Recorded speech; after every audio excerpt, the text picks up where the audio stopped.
Quando eu entrei na política em 84, eu entrei pelo movimento estudantil. E é interessante porque nessa época, além de fazer parte do movimento estudantil, eu também fazia parte da Juventude Católica.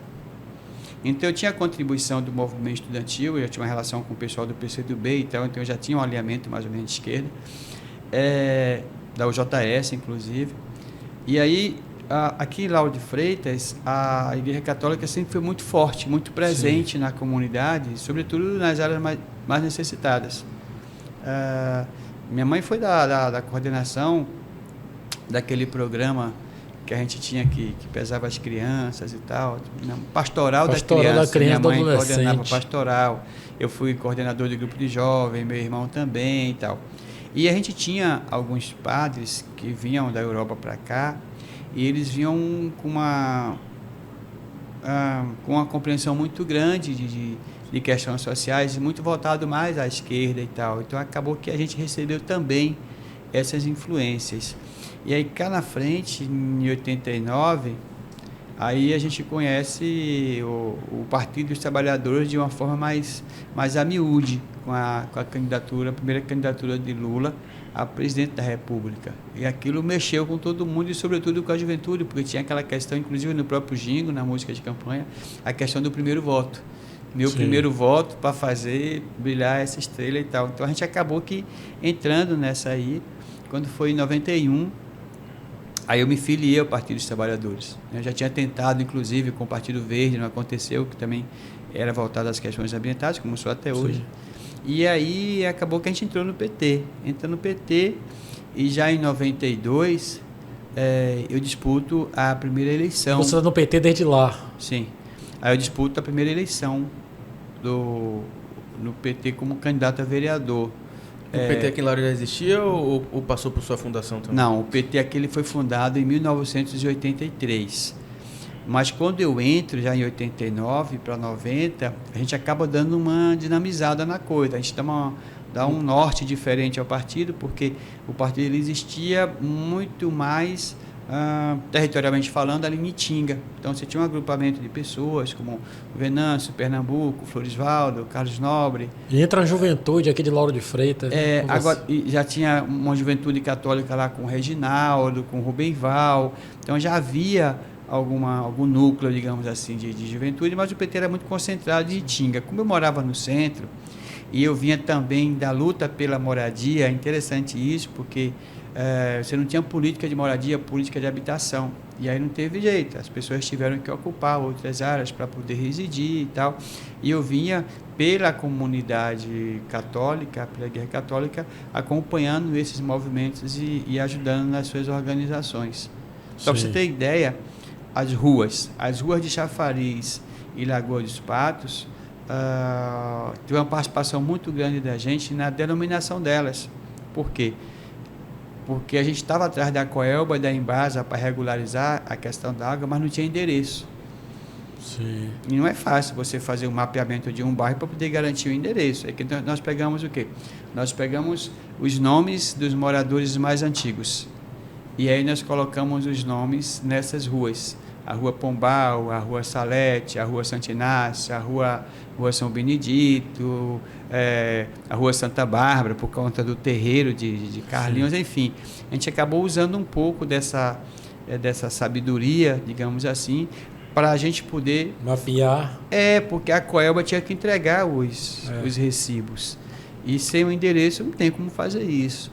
E acabou que mesmo com essas ruas, ainda ficamos eu e mais 2 companheiros responsáveis pela entrega dos recibos. Então, assim, quando chegava, a gente ia em casa entregar os recibos para que as pessoas pudessem ali pagar as suas contas e ter o seu fornecimento de energia. Você falando que disputou a primeira eleição, você teve vários mandatos aqui na Lauro de Freitas. Aí eu disputo a primeira eleição em 92, e ela dá para mim uma coisa diferente, porque eu fui o segundo mais votado do partido. E assim, eu não tinha noção da coisa, né? Não, é interessante esse dado. Já foi eleito na primeira? Não, é interessante esse dado. Aí, como eu fazia esse trabalho, esse dado é interessantíssimo, porque que eu acabei indo para o PT e disputando a eleição. Eu já tinha a coisa de esquerda, eu não era afiliado, e acabou que eu disputei, porque como eu tinha um trabalho que era feito na região lá, eu fazia muito com uma pessoa que foi muito conhecida de todo mundo aqui, chamado Paulo Preto. Paulo Preto, a quem... eu conheci. Me ensinou muito e tal. Só que Paulo Preto, ele era muito voltado para a direita. Sim. Eu era de esquerda. Aí ele falou que ele tinha interesse em sair candidato. Eu falei, não tem problema nenhum, mas se você sair pelo pessoal, pelos partidos de direita, aquela turma lá, não vai contar comigo. Ele escondeu o jogo até os 45 do segundo tempo. Aí depois ele me falou que ia sair candidato à época pelo PTB, apoiando a turma do PFL e tal, aquela coisa toda, enfim. Aí eu falei, vou disputar também. Aí eu disputei a primeira eleição. Foi para dividida. Eu fui para dividida. Sim. Só que eu tive 100 votos mais que ele. Aí eu percebi que havia viabilidade eleitoral. Eu não tinha ideia. Sim. É como eu tive... Foi 186... Eu te deu norte político. Eu tive 183 votos. Na época, o vereador menos votado e eleito teve 206 votos. Aí eu percebi, não. Se o cara foi eleito com 206 e eu tive 183, aí então eu tenho viabilidade eleitoral. O projeto é real. Então vamos começar a construir. E aí eu tive 183 votos em 92, depois eu tive 342 em 96, depois eu tive 399 em 2000, depois eu tive 890 em 2004 e ganhei a primeira eleição na quarta disputa. Mas não perdi nenhuma. Ele estava num processo de Então você também construção. fez o mesmo trajeto que o presidente Lula. Perfeito. Foi a mesma coisa. Aí eu fui eleito na quarta. E aí fui reeleito em 2008, depois fui reeleito em 2012. Não consegui a reeleição em 2016, porque eu era o líder da oposição a Márcio. Não consegui. E não consegui em 2017, quando a gente perdeu com algo em torno de 26 votos. Mas, assim, não perdi nenhuma eleição. Em todas eu saí vitorioso. Sim. Acho que essa é a parte mais bacana, porque quando você tem a compreensão que você está construindo, não tem derrota. Você teve quantos mandatos, Lula, aqui? 3 mandatos. 3 mandatos. 3 mandatos, E aí a prefeita me chamou em 2017 me deu a responsabilidade de conduzir a Secretaria de Governo, que é quem articula o governo, eu fui. Quando foi agora em 2021, ela me chamou para contribuir, da nossa contribuição na chefia de gabinete, e estamos aí conduzindo com as nossas contribuições também nesse momento aí. Mas todo esse trajeto seu aí, você viu Lauro de Freitas mudar muito, né? Crescer e desenvolver, principalmente. Rapaz, Quando você fala em questão... Eu tenho uma avaliação, assim, que eu acho que a gente precisa reconceituar progresso, precisa reconceituar desenvolvimento. Porque, para mim, o desenvolvimento ele tem que estar muito ligado, essencialmente, à qualidade de vida das pessoas e à qualidade de vida da cidade como um todo.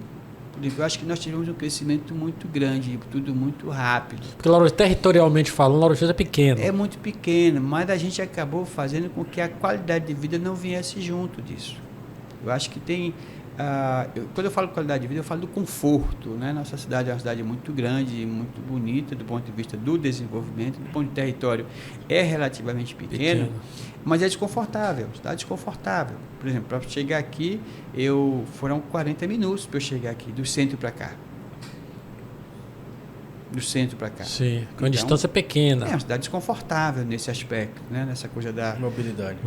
Na questão da mobilidade. Eu acho que a gente tem avançado muito na questão do meio ambiente, essa coisa do sistema de saneamento que está sendo feito, essa situação de drenagem que está sendo feito. Eu acho que a gente precisa avançar mais nessa coisa da preservação de áreas ambientais. Eu acho que a gente tem que focar um pouco mais nisso. Daqui um pouco a gente vira uma cidade cinza. Eu acho que a gente precisa amadurecer um pouco. Então mais você quer dizer coisa. que essa busca por Lauro de Freitas da população de moradia inchou a cidade, mais ou menos? Não, porque tem áreas, porque assim, depende. Eu acho assim, tem algumas áreas que foram ocupadas irregularmente por falta de moradia popular, questão social. As pessoas precisam morar e não tem jeito. Na verdade, acho que a gente priorizou essa coisa de transformar a Lauro de Freitas num grande polo habitacional.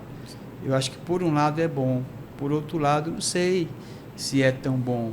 Tem, por exemplo, algumas áreas que, tipo assim, você pegar essa região da Unime ali, atrás da Unime, Sim. né? A forma como a coisa foi feita ali. Hoje a gente vê o reflexo. Então, se a gente não fizer intervenção ali que abra de fato as vias, que permita, não cabe mais empreendimento ali. Então, ela que trava tudo. Então, eu acho que essa coisa da mobilidade, ela deve estar casada com essa coisa do desenvolvimento, com essa coisa da atração de empreendimentos, sobretudo imobiliários, né? A Lauro de Freitas me parece que hoje está em torno da terceira frota do Estado. Então, isso tem que ser levado em conta. Eu tenho, por exemplo, a Estrada do Coco, que é meio confusa entre uma via expressa, na verdade, Sim. e uma via urbana. Sim. Né? Se você atravessar a Estrada do Coco hoje é um sacrifício. É um risco, dependendo do ponto que você esteja. Então, assim, acho que essas questões, elas precisam ser melhor trabalhadas do ponto de vista da cidade de todos. A cidade não pode ser das máquinas, não pode ser dos carros. A cidade tem que ser das pessoas, que tem carro, mas deve ser das pessoas. Eu acho que às vezes a gente não consegue fazer isso. Por exemplo, eu tenho essa região toda da Estrada do Coco, para você conseguir atravessar, se você não tem, nós temos acho que 2 sinaleiras mais ou menos. Eu acho que a gente precisa avançar um pouco mais nisso, nessa questão da mobilidade. De certa forma fica a cidade cortada, né? De um lado do centro, eu acho que eu lado... preciso criar tramas viárias que permitam você atravessar a cidade de um lado a outro. Eu acho que tem que ter sinaleira inteligente. Eu acho que a gente precisa avançar mais nisso. E o transporte público, né, Lu? E o transporte público de qualidade. Que ele chegue nos bairros. Sim. Porque o transporte público ele é muito assim. A gente que se relaciona com a comunidade, aí você tem... você tem episódios. O episódio do surgimento das Topics, das Combis, que começou indo para a Praia de Pitanga e indo de Portão para Buraquinho. Né? Basicamente, eu lembro na minha época, quando eu era mais jovem, só existia uma linha que era Itapuã, Portão. Isso. Aí ele cortava, rodava tudo para chegar em Portão, dava para fazer uma viagem boa. Isso, aí você tem todo esse... Uma coisa foi surgindo. Depois a gente veio do ponto de vista interno, estou falando do intermunicipal, que é outra seara. Aí depois veio a questão do mototáxi, que foi um desafio, a gente regulamentou, aliás, foi uma proposta do nosso mandato. Quando eu era vereador, a regulamentação do mototáxi, inclusive antes de o Senado Federal bater o martelo favorável à questão, a gente já tinha trabalhado aqui junto com a categoria, com a prefeita Moema, que foi muito solícita quando a categoria entendeu que deveria batalhar por isso. E depois veio a questão dos táxis, depois veio a questão do ligeirinho, ou seja, e as Topics, né, que hoje, por exemplo, uma coisa que é interessante a gente trabalhar isso. Nós tivemos, quando a gente assumiu em 2005, a gente tinha acho que 128 permissões para as chamadas Topics. Hoje me parece que são 129, ou seja, a gente tem o mesmo número de permissões em 2005 a gente tem hoje. Isso acaba gerando um mototáxi, como aconteceu. Legalmente. É legal, mas precisa melhorar, precisa dar uma ajustada. Aí depois surge o ligeirinho. E por que surge tudo isso? Surge tudo isso por conta de uma coisa chamada dinâmica social. A sociedade está sempre à frente do Estado, é uma coisa impressionante. Quando o Estado deveria, na verdade, nortear, dirigir, é o contrário. A sociedade acaba dando um jeito, depois do Estado vem e regulamenta o que a sociedade já vive. Né? Isso é por conta de um planejamento de Estado que a gente não tem. E a gente acaba vendo as coisas acontecerem. Agora, eu acho que a vinda do metrô é um marco, né? É um marco divisor disso aí. Eu acho que a integração é uma necessidade que urge de toda a região. Eu acho que Lauro de Freitas carece de um sistema que dê transporte de qualidade às pessoas, né, onde as pessoas possam se planejar com horário de saída, com horário de chegada, com corredor exclusivo, porque hoje, por exemplo, se a gente coloca nessa condição que a gente está de tráfego, não vai resolver muita coisa, você vai colocar só mais veículos na rua, mas você não vai conseguir resolver. Então, de que forma que a gente constrói os corredores exclusivos para, de fato, a gente dar um passo muito bom nessa questão da mobilidade, né? Se você hoje coloca ônibus na Luiz Tarquínio agora, acontece o quê? Trava. Não trava. Não faz sentido. Você coloca um ônibus agora na Gerino Souza Filho.